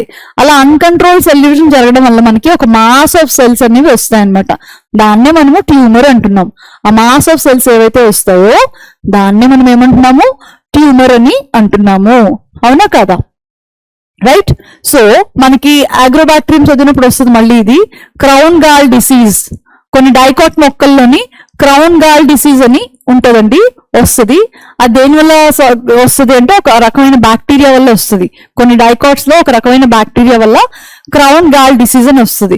అలాంటి డిసీజ్ వచ్చినప్పుడు ఆ మొక్క ఏదైతే పెరుగుతుందో దానికి ఆ స్టెమ్ లో ఇట్లాగా ఒక ట్యూమర్ లాగా వస్తుంది. మొక్కలో కూడా మనకి ట్యూమరస్ గ్రోత్ వస్తుంది అనమాట. ఈ ట్యూమర్ క్రౌన్ గాల్ అంటారు దాన్ని. ఓకేనా? సో ఇది ఎగ్జాంపుల్. ఇంకొకటి టోటిపోటెంట్ సెల్స్. ప్లాంట్స్ లో టోటిపోటెన్సీ అనేది ఒక చాలా చాలా ఇంపార్టెంట్ ప్రక్రియ. ప్రతి plant cell, every plant cell, every living plant cell, I mean to say every living plant cell has the capacity to generate a whole plant, body. ప్రతి ఒక్క సెల్ ని తీసుకోండి, ఒక సెల్ లివింగ్ సెల్ ని తీసుకొని దాని టిష్యూ కల్చర్ తో మనం కొన్ని సరైన సిగ్నల్స్ ఇస్తే కొన్ని రోజులకి అది ఏమవుతుంది? చక్కగా మొత్తం మొక్క అంతటిని అది ఇచ్చేస్తుంది అనమాట. ఈ అబిలిటీనే టోటిపోటెన్సీ అని అంటున్నాం. The parenchyma cells in a tissue culture can divide and regenerate the whole plantlet. ఈ టోటిపోటెన్సీ అనేది ప్లాంట్ సెల్స్ కే పరిమితమైన ఒక స్పెషల్ ప్రాపర్టీ, ఒక వరం లాంటిది.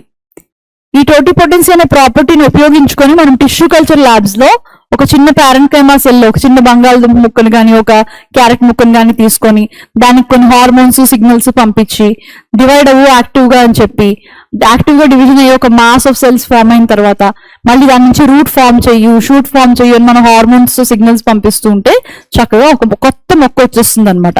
ఓకేనా? So which property of plant cell is exploited in tissue culture అంటే టోటిపోటెన్సీ. టోటిపోటెన్సీ అంటే ability of the plant cell to regenerate a whole plant body is called as టోటిపోటెన్సీ. ఓకేనా? చలో ఇక్కడ మీకు మళ్ళీ ఒక కంపారిటివ్ టేబుల్ ఇచ్చాము, ఈజీగా మీరు చేసుకోగలరని. ఇది కూడా మన మటుకు మనం చేసుకుంటే చాలా మంచిదన్నమాట. అబ్సల్యూట్ ఇక డిటర్మినేట్ గ్రోత్, ఇండిటర్మినేట్ గ్రోత్ ఈ రెండింటికి డిఫరెన్సెస్ కూడా ఇచ్చాము ఇక్కడ. Growth continues throughout the life అయితే indeterminate, growth stops after certain age అంటే determinate growth. Shoot apical meristem ఏదైతే ఉందో అది నిరంతరంగా అట్లా పెరుగుతూనే ఉంటుంది. లీఫ్, ఫ్లవర్ అనే వాటికి లిమిటెడ్ గ్రోత్ ఉంటుంది. సో మనం ఇక్కడ చూస్తుంటే ఒక క్వశ్చన్ ఎవరైనా అడిగారు అనుకోండి, అలాగే ప్లాంట్ లో మనం అబ్సల్యూట్ గ్రోత్ రేట్ ని క్యాలిక్యులేట్ చేయొచ్చు, రిలేటివ్ గ్రోత్ రేట్ ని కూడా క్యాలిక్యులేట్ చేయొచ్చు క్వాంటిటేటివ్ స్టడీస్ కోసం. Excuse me. ఇప్పుడు ప్లాంట్ లో మొత్తం అన్ని పార్ట్స్ ఇండిటర్మినేట్ గ్రోత్ అయినా అని ఎవరైనా అడిగితే ఎస్ అంటాం జనరల్ గా. కానీ మీరు గుర్తుపెట్టుకోండి, ఆకులకి ఒక లిమిటెడ్ సైజ్ ఉంటుంది, అంతే గ్రో అవుతుంది. అలానే ఫ్లవర్, ఫ్రూట్ వీటన్నిటికీ ఒక స్పెసిఫిక్ సైజ్ ఉంటుంది, అంతకన్నా గ్రో అవ్వవు. అవునా? సో కొన్ని భాగాలు డిటర్మినేట్ గ్రోత్ చూపిస్తాయి, ఎక్కువ భాగాలు మనకి shoot apical meristem, root apical meristem మనకి ఇండిటర్మినేట్ గ్రోత్ ని చూపిస్తాయి. ఓకేనా?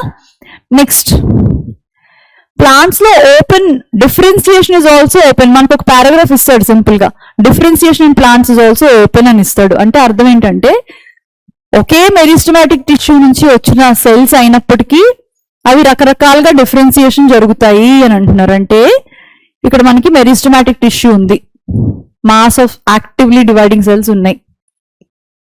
ఇందులోంచి ఒక సెల్ ఏమో పారెన్కైమా అవుతుంది, ఈ సెల్ ఏమో పారెన్కైమా అవుతుంది, మరి ఒక సెల్ కోలెన్కైమా అవుతుంది. అంటే ఈ మాస్ ఆఫ్ సెల్స్ నుంచి వచ్చింది కదా, ఆరిజిన్ ఒకే ఆరిజిన్ నుంచి కదా. సో ఆరిజిన్ ఒకటే కాబట్టి ఇదంతా ఒకటే టిష్యూ అవ్వాలి అని అవసరం ఏం లేదు. It can become parenchyma, collenchyma or whichever chyma it is depending on the requirement.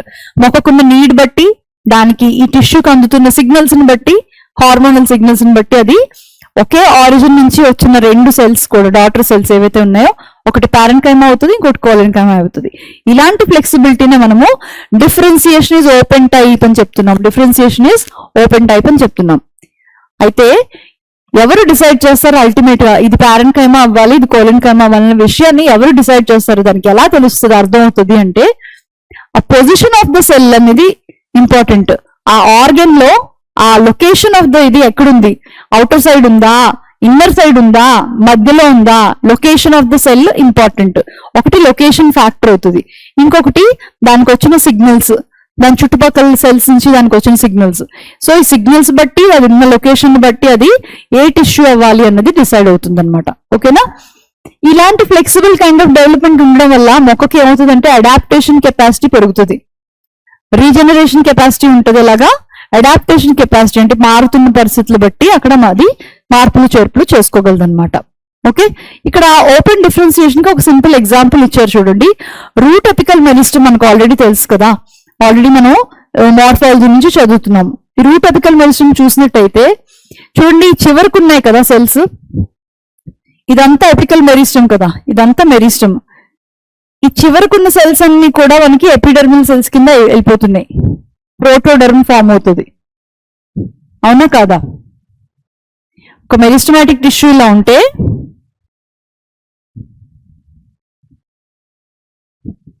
Meristematic tissue అనేది ఇలా ఉంటే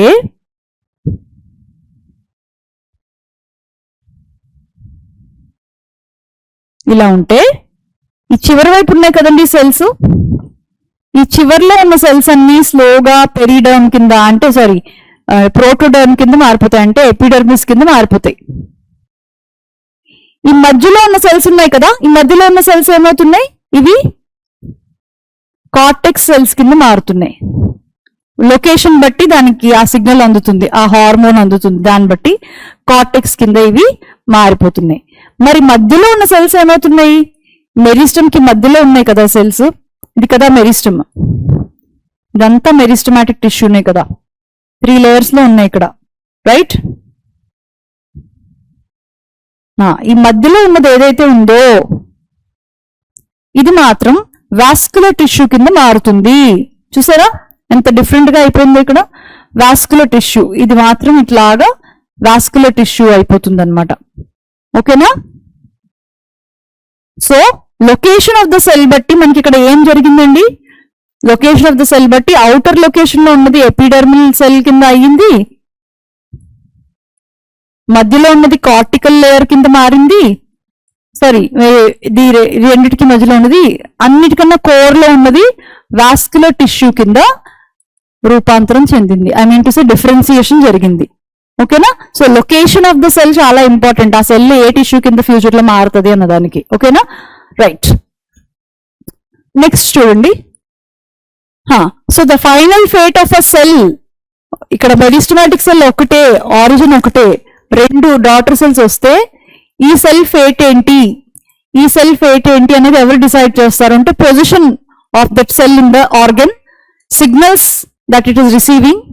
సో సేమ్ ఆరిజిన్ అయినప్పటికీ కూడా డిఫరెంట్ అవుట్కమ్స్ వచ్చే అవకాశం ఉంటుంది. ఓకేనా? సో ఇలాంటి ఫ్లెక్సిబిలిటీ ఉండడం వల్ల ప్లాంట్ ఈజీగా అడాప్ట్ అవ్వగలుగుతుంది, మారుతున్న పరిస్థితులు బట్టి దానికి అడాప్టేషన్ వస్తుంది, రీజనరేషన్ కెపాసిటీ కూడా వస్తుంది అనమాట. ఓకేనా?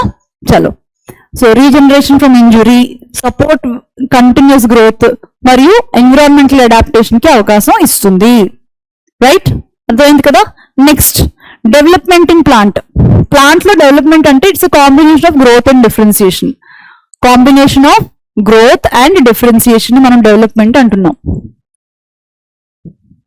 ఇప్పుడు మీరు ఇక్కడ చూసినట్టయితే the stage of from seed germination up to senescence, విత్తనం మొలకొచ్చినప్పటి నుంచి అది చనిపోయేదాకా జరిగే ప్రాసెస్ ఏవైతే ఉంటాయో అదంతా డెవలప్మెంట్ అవుతుంది. That whole thing is called as developmental process. ఈ డెవలప్మెంట్ లో రకరకాల చేంజెస్ జరుగుతాయి కదా, all the changes in the organism that happens right from its birth to death in a plant, seed germination to senescence of the plant. Senescence అనేది వాడాలి మనం ఇక్కడ, దాన్ని మనము డెవలప్మెంట్ అని అంటున్నాము. సో ఈ డెవలప్మెంట్ మనకి జర్మినేషన్ ఆఫ్ ద సీడ్ దగ్గర స్టార్ట్ అవుతుంది. సీడ్ జర్మినేషన్ అయిన తర్వాత మనకి యాక్టివ్ సెల్ డివిజన్ జరుగుతుంది మరియు సెల్ డిఫరెన్సియేషన్ కూడా జరుగుతుంది. సో ఏజింగ్ అండ్ డెత్, సెమిసెన్స్ అంటే ఏజింగ్ అండ్ డెత్, ఈ 3. ఇప్పుడు చూడండి, మనకు ఒక మంచి ఫ్లో చార్ట్ ఇచ్చారు టెక్స్ట్ బుక్ లో, ఇది చాలా మంచి ఫ్లో చార్ట్. ఇది చూసినట్టయితే మీకు అర్థమవుతుంది. ఒక మెరిస్టమాటిక్ సెల్ ఉంది కదా ఇక్కడ, ఒక మెరిస్టమాటిక్ సెల్ ఉంది ఇక్కడ. ఈ మెరిస్టమాటిక్ సెల్ ఫస్ట్ డివిజన్ ఆగిపోయింది, ఇక్కడ సెల్ డివిజన్ అనేది ఆపేసింది. ఆపిన తర్వాత ఏం జరగాలి? నెక్స్ట్ ఎన్లార్జ్మెంట్ జరగాలి, సైజ్ పెరగాలి, అంటే దాని లోపల ప్రోటోప్లాజం వాల్యూమ్ పెరగాలి, వాటర్ ఎక్కువ చేరుతుంది, బోల్డ్ అంత న్యూట్రియంట్స్ తో అది ఎనర్జీతో చక్కగా మంచి మంచి ప్రోటీన్స్ అన్ని తయారు చేసుకుంటది, డిఎన్ఏ చేసుకుంటది, సెల్ ఆర్గనెల్ ఎక్కువ చేసుకుంటది, ఇవన్నీ చేసుకుని సెల్ సైజ్ పెంచుకుంటది, అది enlargement growth. So expansion and enlargement. Expansion and enlargement అంటే సైజ్ ఎందుకు పెరిగింది ఒక సెల్ కి అంటే దాని లోపల ఉన్న ప్రోటోప్లాజం వాల్యూమ్ పెరగడం వల్ల, ఆ ప్రోటోప్లాజ్మిక్ గ్రోత్ అంటారు దాన్ని. Volume of the protoplasm increase అవుతుంటే మనం దాన్ని ఏమంటున్నామండి? ప్లాస్మాటిక్ గ్రోత్ అంటున్నాము. Increase in the size of the cell due to increase in the volume of protoplasm is called as plasmatic growth. Plasmatic growth లో మనకి ఏం ఇంక్రీజ్ అవుతుంది? వాల్యూమ్ ఆఫ్ ప్రోటోప్లాజం ఇంక్రీజ్ అవుతుంది. ఓకేనా? సో ఇలా వాల్యూమ్ ఎప్పుడైతే increase అయిందో ఆ సెల్ సైజ్ పెరుగుతుంది. సైజ్ పెరగడం తర్వాత నెక్స్ట్ ఏం చేస్తుంది? అది డిఫరెన్సియేషన్కి వెళ్తుంది. నేను ఇంకా ఏదో ఒక ఫంక్షన్ టేకప్ చేయాలి అని చెప్పి దాని స్ట్రక్చర్ లో మార్పులు చేసుకుంటది. ఆ మార్పులన్నీ పూర్తయిపోతే దాన్ని మనం డిఫరెన్షియేటెడ్ సెల్ అంటున్నాం, మెచ్యూర్ సెల్ అని అంటున్నాం. దాన్ని ఏమంటున్నాము? మెచ్యూర్ సెల్ అంటున్నాము. ఇది ఒక పాత్. చూసారు కదా, మెరిస్టమాటిక్ సెల్ గ్రో అయింది, సైజ్ వైజ్ ఇంక్రీజ్ అయింది, ఎక్స్పాండ్ అయింది, డిఫరెన్సియేషన్ చేసుకుంది, మెచ్యూర్ అయింది, దాని పని అది నిర్వర్తిస్తుంది. ఈ మెచ్యూర్ అయిన సెల్ ఏం చేస్తుంది, టిష్యూలో దానికి అవసరమైన పని అంతా చేసి పెడుతుంది. ఒక టైం వచ్చేసరికి ఓల్డ్ అయిపోతుంది, సెమిసెన్స్ డెత్ కి వెళ్ళిపోయింది ఇక్కడ. అయితే ఇదే మెరిస్టమాటిక్ సెల్ దీనికి ఇంకొక చాయిస్ ఉంది. ఆ ఆప్షన్ లో అది ఏం చేస్తుంది, instead of stopping the division it is again going back for cell division. Cell division కి వెళ్ళి మళ్ళీ అలా వస్తుంది అనమాట. అలా సెల్ డివైడ్ అవుతూనే ఉంటది. ఓకేనా? సో ఈ ప్రాసెస్ ఏదైతే ఉందో ఈ మొత్తం ఆర్కెస్ట్రేటెడ్ గా ఒకదాని తర్వాత ఒకటి అట్లా చక్కగా అవుతూ ఉంటాయి అనమాట. రైట్? యా. సో ఇది చాలా ఇంపార్టెంట్ అండి. The sequence of development in plants: meristematic cell, plasmatic growth, expansion, differentiation, maturation, mature cell, senescence, లేదా సింపుల్ గా మళ్ళీ డివిజన్ కి పోవడం. ఓకే, చలో. So the key process in plant development, ఇదే మళ్ళీ మనకి టేబులర్ ఫామ్ లో ఇచ్చి అక్కడ ఏం యాక్టివిటీస్ జరుగుతాయో ఇచ్చాము, ఒకసారి చూస్తాం. అది కూడా గ్రోత్ జరుగుతుంది. డిఫరెన్సియేషన్, గ్రోత్ అంటే తెలుసు కదా, ఇర్రివర్సిబుల్. డిఫరెన్సియేషన్ అంటే అది స్పెషలైజ్డ్ గా ఒక ఫంక్షన్ ని టేకప్ చేయడం. డిఫరెన్సియేషన్ అంటే ఆ స్పెషాలిటీని వదిలేసి మళ్ళీ యాక్టివ్ సెల్ డివిజన్ కి పోవడం. మళ్ళీ తర్వాత రీడిఫరెన్సియేషన్ కి వస్తుంది. ఆ మెరిస్టమాటిక్ టిష్యూ కొత్తగా ఏదైతే ఫామ్ అయిందో అది మళ్ళీ కూడా ఇంకొకసారి డిఫరెన్సియేషన్ కి వెళ్ళిపోతుంది, అది రీడిఫరెన్సియేషన్. ఇంకా అంతా అయిపోయిన తర్వాత సెమిసెన్స్ కి ఏజింగ్ ప్రాసెస్ వస్తుంది. Death of the cell or the organ అనేది జరుగుతుంది అనమాట. ఓకే, సో ఇదే మనం ఇక్కడ ఫ్లో చార్ట్ లో కూడా ఇలా కూడా వేసుకోవచ్చు. నెక్స్ట్ చూసినట్టయితే అప్లికేషన్స్. మనం ఈ డిఫరెన్సియేషన్, రీడిఫరెన్సియేషన్ మొక్కల్లో ఎప్పుడైతే గమనించామో దాన్ని మనం ఎలా ఉపయోగించుకోవాలో చూసుకున్నాం. టిష్యూస్ అండ్ ఆర్గన్స్ కల్చర్ లో మనం ఎట్లా వాడుతున్నాం. Okay, so tissues, element flow and organs. Example seed germination లో మనకి రాడికల్ అండ్ ప్లూమ్యూల్ ఫార్మేషన్ అనేది ఈ డిఫరెన్సియేషన్ వల్ల వస్తుంది. అట్లానే లీఫ్ డెవలప్మెంట్, ఒక లీఫ్ వచ్చినప్పుడు దాని సైజ్ పెరగడానికి సెల్ డివిజన్ జరగాలి. సైజ్ పెరగాలి అంటే ఎన్లార్జ్ అవ్వాలి. అది కాకుండా మిసోఫిల్ సెల్, ఆ లీఫ్ లో ఉన్న మిసోఫిల్ పారెన్కైమ్ ఏదైతే ఉందో, డైకాట్ లో అయితే మనకి కొన్ని సెల్స్ పాలిసైడ్ అవ్వాలి, కొన్నేమో స్పాంజీ అవ్వాలి, కొన్నేమో గార్డ్ సెల్ అవ్వాలి, కొన్ని సబ్సిడరీ సెల్ అవ్వాలి, కొన్ని ఎపిడర్మిస్ సెల్ అవ్వాలి, కొన్ని బండిల్ షీట్ సెల్స్ అవ్వాలి. ఈ లీఫ్ సెల్స్ ఏవైతే ఉన్నాయో లీఫ్ డెవలప్మెంట్ లో ఈ డిఫరెన్సియేషన్ మొత్తం ఇదంతా కూడా comes under this examples of development. Okay, అలానే ఫ్లవర్ ఎక్కడి నుంచి ఫామ్ అవుతుంది, ఫ్లోరల్ బడ్ నుంచి ఫామ్ అవుతుంది. ఫ్లోరల్ మెరిస్టమ్ నుంచి ఫ్లవర్ ఎలా ఫామ్ అవుతుంది, ఫ్లోరల్ మెరిస్టమ్ నుంచి మనకి సెపల్స్, పెటల్స్, స్టెమిన్స్, కార్పెల్స్ ఇవన్నీ వస్తున్నాయి కదా, ఇదంతా కూడా డెవలప్మెంట్ ప్రాసెస్ లోకే వస్తుంది అనమాట. నెక్స్ట్ చూసినట్టయితే ఇప్పుడు ఇంకొక ఇంపార్టెంట్ కాన్సెప్ట్ గురించి మాట్లాడుకుందాం. అది ఏంటంటే ప్లాస్టిసిటీ. చాలా సింపుల్. మనం ఇప్పటికే ప్లాంట్ లో ఓపెన్ టైప్ ఆఫ్ డిఫరెన్సియేషన్ మాట్లాడేసుకున్నాం ఈ విషయం గురించి.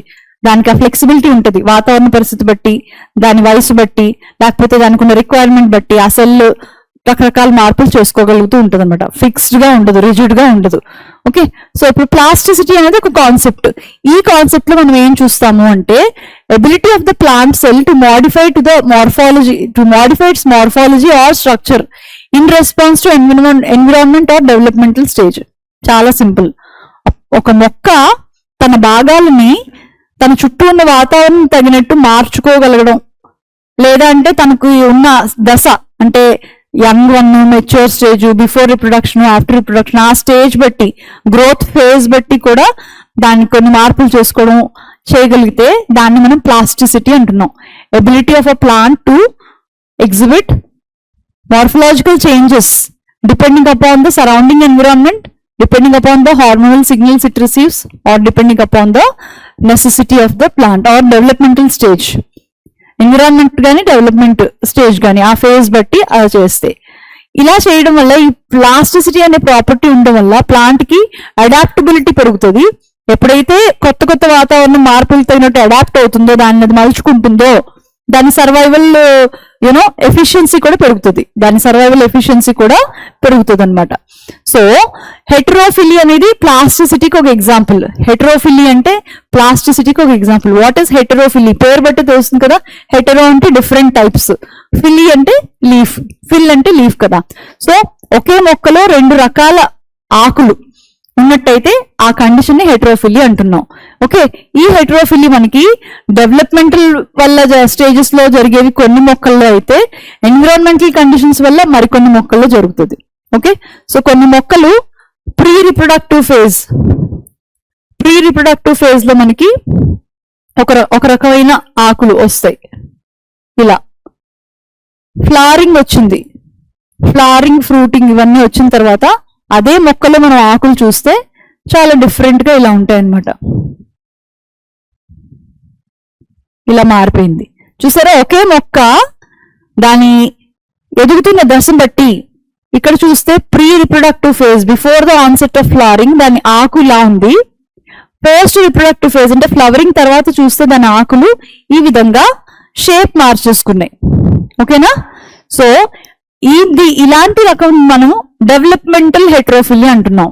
ఆ దశ ఏ దశ ఉందో దాన్ని బట్టి దాని ఆకు స్ట్రక్చర్ మారితే డెవలప్మెంటల్ హెట్రోఫిలీ. అలా కాకుండా ఎన్విరాన్మెంటల్ హెట్రోఫిలీ అని ఇంకొకటి ఉంది. ఈ ఎన్విరాన్మెంటల్ హెట్రోఫిలీలో ఏంటంటే సపోజ్ ఒక మొక్క ఉందండి, అది నీటిలో ఉంది, సగం భాగం నీటిలో ఉంది, మరొక కొంత భాగం నీటి పైన ఉంది. ఇక్కడ మనం చూస్తే ఈ మొక్క ఏంటంటే నీటిలో ఉన్న ఆకులేమో ఇలా డైసెక్టెడ్ గా ఉన్నాయి, ఇలా డైసెక్టెడ్ గా ఉన్నాయి. ఓకే, నీటి పై భాగంలో ఉన్న ఆకులు నార్మల్ ఆకుల్లాగా ఉన్నాయి. అంటే దాని చుట్టూ ఉన్న వాతావరణం, గాలి అయితే నార్మల్ లీఫ్ ఇస్తుంది, వాటర్ లో అయితే డైసెక్టెడ్ లీఫ్ అంటే బాగా ఇట్లాగా సన్న దీనిగా చాప్ చేసినట్టు ఇట్లా డైసెక్టెడ్ లీఫ్ ఇస్తుంది అనమాట. ఇలాంటి హెట్రోఫిలీని మనం ఎన్విరాన్మెంటల్ కండిషన్స్ వల్ల వచ్చేది ఎన్విరాన్మెంటల్ హెట్రోఫిలీ అని అంటున్నాం. అర్థమైంది కదా, చాలా సింపుల్. ఓకే, హెట్రోఫిలీ అంటే one plant showing 2 different types of leaves. ఒకటి డెవలప్మెంటల్ హెట్రోఫిలీ, ఆ ఫేజ్ ఆఫ్ ద లైఫ్ బట్టి అది ఆ రకమైన డిఫరెంట్ లీవ్స్ చూపించవచ్చు. ఇంకొక రకం ఎన్విరాన్మెంటల్ హెట్రోఫిలీ, దాని చుట్టూ ఉన్న వాతావరణం బట్టి అది కొన్ని ఆకులేమో నీటిలో ఉన్నవన్నీ డైసెక్టెడ్ గా ఉంటే నీటి పైన ఉన్నవన్నీ ఇట్లా ఉంటాయి. వీటికి మనం ఎగ్జాంపుల్స్ గుర్తుపెట్టుకోవాలి. ఇది ఒక ఛాలెంజ్ అన్నమాట. చూసారా మీరు ఇక్కడ డెవలప్మెంటల్ హెట్రోఫిలీకి ఎగ్జాంపుల్స్. డెవలప్మెంటల్ హెట్రోఫిలీ ఎగ్జాంపుల్స్ ఏమి ఇచ్చాడో చూడండి, చాలా సింపుల్ ఇది. Cotton, coriander, larkspur. Okay, cotton లో జువెనైల్ ఫేజ్ అంటే pre reproductive phase. Juvenile phase అంటే ప్రీ రిప్రొడక్టివ్ ఫేజ్. ఈ జువెనైల్ ఫేజ్ లో కాటన్ లో మనకి సింపుల్ లీఫ్ ఉంటుంది. మెచ్యూరిటీ వచ్చిన తర్వాత లోబ్డ్ లీఫ్ అయిపోతుంది. ఆ లీఫ్ కాస్త ఏమైంది, లోబ్డ్ లీఫ్ లో తయారైంది. అవునా.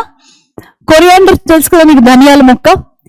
రౌండ్ లీవ్స్ ఉంటాయి యంగ్ స్టేజ్ లో, ఒకసారి ఫ్లవరింగ్ వచ్చిన తర్వాత ఫైనలీ డైసెక్టెడ్ లీఫ్ లో తయారవుతుంది. మీరు ఎప్పుడైనా కొత్తిమీర కట్టిన అబ్జర్వ్ చేయండి జాగ్రత్తగా, మీకు ఈ తేడా తెలిసిపోతుంది. లార్కస్పూర్ అనే ఒక మొక్క ఉంది. ఈ మొక్కలో బ్రాడ్ లీవ్స్ ఉంటాయి జూవెనైల్ స్టేజ్ లో, బిఫోర్ ప్రీ రిప్రొడక్టివ్ ఫేజ్ లో. రిప్రొడక్టివ్ ఫేజ్ అంతా వచ్చేసరికి మనకి బాగా డైసెక్టెడ్ లీవ్స్ లా కనిపిస్తాయి అనమాట. ఈ 3 examples are for developmental heterophylly: cotton, coriander, larkspur. ఇక్కడ చూడండి, కాటన్ ఇవి పెట్టాను, ట్రై చేశాను, కానీ కాటన్ కి అయితే ఇదే దొరికింది. మరి కాటన్ చూసినట్టయితే చూడండి లీఫ్ ఎలా ఉందో. ఇక్కడ ఏమి ఇచ్చాడు, కాటన్ కి సింపుల్ లీఫ్ ఇచ్చాడు, లోబ్ లీఫ్ ఇచ్చాడు. సో మీరు ఈ లీఫ్ లోబ్స్ ఎక్కువ ఉన్నాయి కదా అంటే అర్థం ఏంటిది, పోస్ట్ రిప్రొడక్టివ్ కి వెళ్ళిపోయినట్టే కదా. పోస్ట్ రిప్రొడక్టివ్ ఫేజ్ లో ఉంది ఇది, అందుకే ఎక్కువ లోబ్స్ ఉన్నాయి మీరు ఇలా చూస్తే. అవునా కదా. యా, ఇప్పుడు ఇది చూడండి, కొత్తిమీర మన అందరికీ తెలుసు కదా. కొత్తిమీర ఆకులు చూసారా ఎలా ఉన్నాయో. జూవెనైల్ స్టేట్ లో ఎలా ఉన్నాయి, రౌండ్ లీవ్స్ ఉన్నాయి. యంగ్ స్టేజ్ లో ఇది pre reproductive, pre flowering stage. ఇది ఓల్డ్ అయిన తర్వాత, ధనియాలు ప్రొడ్యూస్ చేసిన తర్వాత డైసెక్టెడ్ లీఫ్, డైసెక్టెడ్ కింద ఉంది. ఓకేనా. సో ఆ దశ బట్టి అది అలా మారుతుంది అనమాట. ఇకపోతే ఎన్విరాన్మెంటల్ ప్లాస్టిసిటీ, ఎన్విరాన్మెంటల్ హెట్రోఫిలీకి ఎగ్జాంపుల్ ఏం చెప్పుకున్నాం, బటర్ కప్స్, రనిన్కిలస్. ఇందులో మనకి ఏమవుతుందండి, లీవ్స్ గాల్లో ఉన్నవి, అంటే ఇది నీళ్ళల్లో పెరిగే మొక్క కదా. ఇది ఏ మొక్క, నీళ్ళల్లో పెరిగే మొక్క, రైట్. సో ఇది నీళ్ళల్లో పెరుగుతుంది ఇలాగా. ఇక్కడ వద్దు, ఇక్కడ వేసుకుందాం. నీటిలో ఉన్న భాగం అంతా చూడండి ఎలా ఉందో. యా, నీటిలో ఉన్న పార్ట్ అంతా కూడా మనకి ఇట్లా డైసెక్టెడ్ గా ఉంది. ఇట్లా. అదే నీటి పై భాగంలోనూ మామూలుగా బ్రాడ్ గా చక్కగా ఉన్నాయి, కొత్తిమీర ఆకుల్లానే ఇట్లా ఇలా ఉన్నాయి కదా. ఇది buttercups. Buttercups is example for environmental heterophylly. So దీని నుంచి యూజువల్ గా ప్లాస్టిసిటీ నుంచి ఒక క్వశ్చన్ అడుగుతాడండి అడిగితే. ఓకేనా. నెక్స్ట్, ప్లాస్టిసిటీ వల్ల ఏమవుతుందంటే సర్వైవల్ ఛాన్సెస్ పెరుగుతాయి in the divorce conditions. So దానికి గాబరా పడకుండా, నీటిలో ఉంటే అమ్మో ఇలా ఉన్నాను, బయటకు వస్తే ఎలా ఉంటాను, ఇలాంటి గాబరా లేకుండా డైవర్స్ ఎన్విరాన్మెంటల్ కండిషన్స్ లో అది అడాప్ట్ అయ్యి బతకగలిగే ఛాన్స్ వస్తుంది. ఎఫిషియంట్ రిసోర్స్ యూసేజ్, రిసోర్సెస్ ఉన్నప్పుడు అది బాగా ఉపయోగించుకోగలిగే కెపాసిటీ కూడా ఎక్వైర్ చేస్తుంది. Supports growth and reproduction under stress. So ఎప్పుడైతే ఎన్విరాన్మెంట్ లో మార్పులు ఉన్నాయో, దానికి అనుకూలమైన వాతావరణం కన్నా కొంచెం తక్కువ ఉందో, స్ట్రెస్ ఉంటుంది ఆ ఆర్గానిజం కి, ఆ స్ట్రెస్ లో గ్రోత్ ని కంటిన్యూ చేయగలిగే కెపాసిటీని మనకి ప్లాస్టిసిటీ వల్ల వస్తుంది మొక్కకి. ఓకే. సో ఇది ఈ రోజు క్లాసు. ఇందులో మనకు 4-5 క్వశ్చన్స్ ఉన్నాయి, గబగబా చూద్దాం. యూజువల్ గా హెట్రోఫిలీ మీద అడుగుతారండి, క్విక్ గా చెప్పేయాలి మీరు. హెట్రోఫిలీ డ్యూ టు ఎన్విరాన్మెంటల్ హెట్రోఫిలీకి ఎగ్జాంపుల్ ఏంటది? ప్లాస్టిసిటీ. Plasticity అంటే ability of a plant cell or tissue to form different types of tissues depending on the situation or the signal it receives. కాబట్టి ఇది ప్లాస్టిసిటీ అవుతుంది. ఇవి 3 తప్పు అయిపోతాయి ఇక్కడ. నెక్స్ట్ చూసినట్టయితే ఫార్మేషన్ ఆఫ్ ద ఇంటర్ఫాసిక్యులర్ కేంబియం. ఇందాక మనం చూసాం కదండి, ఇంటర్ఫాసిక్యులర్ కేంబియం. పారెన్కైమా సెల్ చక్కగా ఉన్నట్టే కేంబియం కింద మారిపోతుంది. అంటే డిఫరెన్షియేట్ అయిన సెల్ మళ్ళీ యాక్టివ్ మెరిస్టమ్ కింద అయిపోతుంది. దాన్ని ఏమంటున్నాము? డీ డిఫరెన్సియేషన్ అని అంటున్నాము. అవునా కదా? Dedifferentiation. The parenchyma cell is here becoming is converted into cambium, కాబట్టి ఇది డీ డిఫరెన్సియేషన్ అవుతుంది. రైట్. ఇవన్నీ కూడా తప్పవుతాయి. ఓకే, ఇది రావాలి, ఇక్కడ డిఫరెన్సియేషన్ రావాలి. ఇక్కడ చూడండి, సెకండ్ ఆప్షన్, ఫోర్త్ ఆప్షన్ ఒకటే వచ్చాయి. సో మీరు ఫోర్త్ ఆప్షన్ ని మనం డిఫరెన్సియేషన్ అని అనుకుంటే కనుక ఇక్కడ మనకి ఆప్షన్ 2 మాత్రమే కరెక్ట్ అవుతుంది. ఓకే.